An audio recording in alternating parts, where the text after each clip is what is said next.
มาเด้อเทวบุตรนาแค่ไว้เทวบุตรนาเทวดา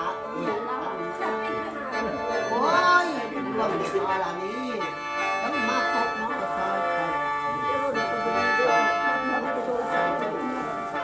แม่ไว้ไปเรียกให้พ้นหุงเกิดว่าเราแก่แล้วแค่ไว้ท่านจะมาแล้ว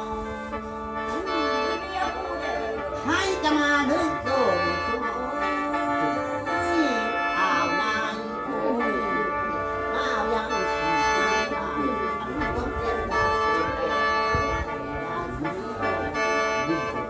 ละแม่โอ้ยไปแล้ว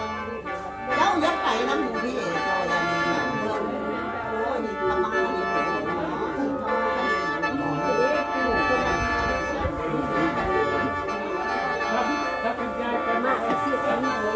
แพ้ไอ้ไปแล้ว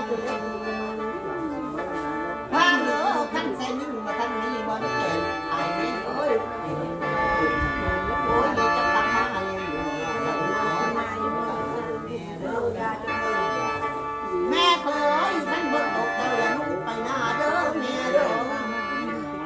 แล้วแม่เคยท่านฟ้องเจ้าอย่าลุกไป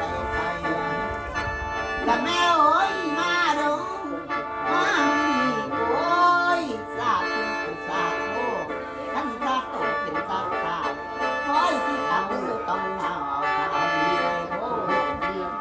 แม่ว่าอีไปเลี้ยงคนหูเด้อว่าตาโน้แม่โน้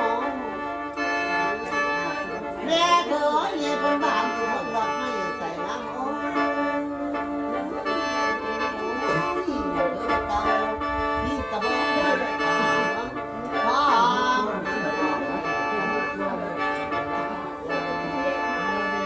แม่โอ้ยไปเลี้ยงเด็กน้ำลังน้ำน้ำน้ำเค็มน้ำปลาเศร้าปลาไปมาข้อมปืนเห็นมือเศร้าท่านความเจ็บคอไข่สีดาสีนี้แม่โอ้ยจะอยู่100 ปีพันเดียวก็ปีนี้ปีหน้าสิมาเอ้ยพอกันใหม่ท่านอย่าพอเจ็บคอไข่ท่านอย่าพอเจ็บคอไข่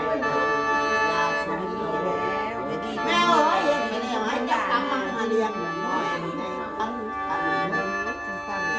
แม่เบยเฮ็ดไปแล้วเจ้าจะโดนห้าคนละสิบตาเป็นเลยคนละมาเป็นมาจึงป่าแล้วแม่โอ้ยมามึงนี่ท่านใส่นิ้งมันนั้นมีมันแขนสายนิ้งมันนั้นขาดเวลาจะ